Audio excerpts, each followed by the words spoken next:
This is a cell cycle explained by Alexandra, Lily, and Dominic.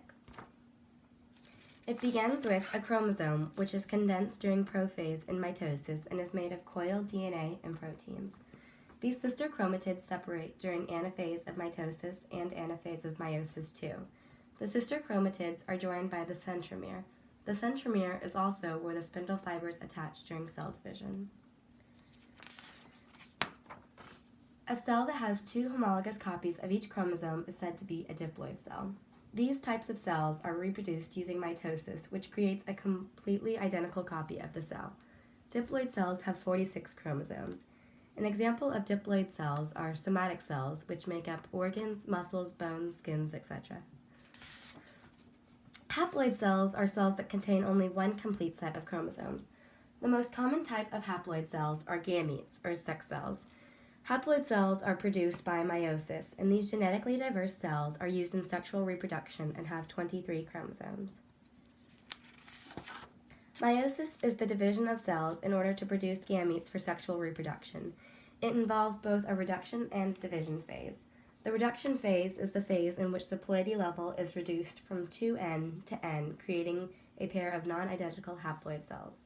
2N represents the two homologous chromosomes from each parent, and N represents just one copy from one parent or the other.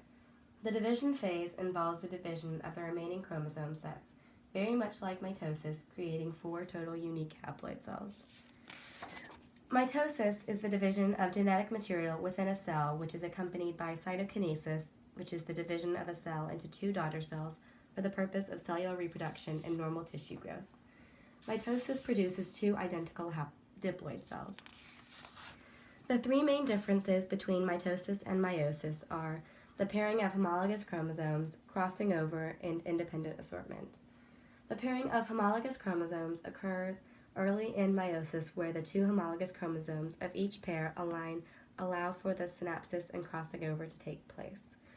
Crossing over occurs after the pairing of homologous chromosomes and involves the swapping of alleles, which are the different variations of a gene, between the 2 homologous chromosomes of each of the 23 pairs to increase genetic variation. Independent assortment is the idea that chromosomes of each pair are independently split into each haploid cell. For example, not all chromosomes from the mother are split into one cell, while the father are split into the other cells. It is more of a mixture from each parent.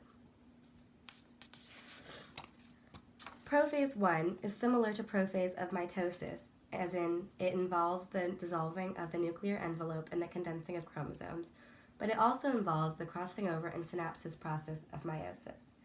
Metaphase 1 is also similar to metaphase of mitosis, except that it involves the lining of the homologous chromosome pairs along the metaphase plate instead of just singular chromosomes. During anaphase 1, each pair of homologous chromosomes separate.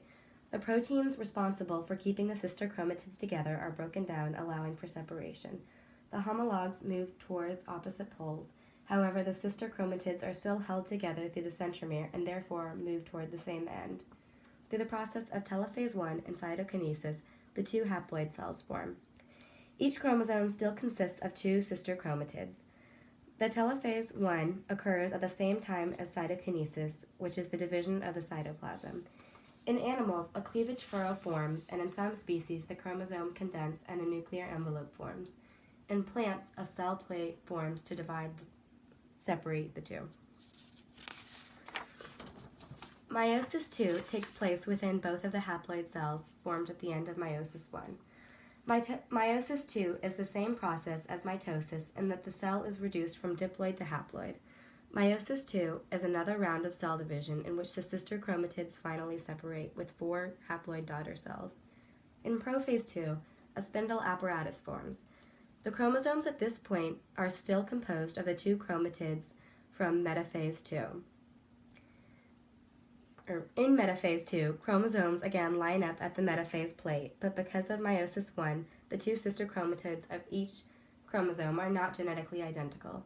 The kinetochore of the sister chromatids are attached to microtubules extending from opposite poles. During anaphase II, the sister chromatids separate when the proteins that hold them together at the centromere break down. The centromere then move towards the opposite poles as individual chromosomes. Through the process of telophase 2 and cytokinesis, the two haploid daughter cells form. In telophase 2, each nuclei forms as the chromosomes begin to condense. Each of the 4 daughter cells from the original cell are genetically distinct from one another and from the parent cell. And that's the process of how cells divide to create organisms with genetic diversity.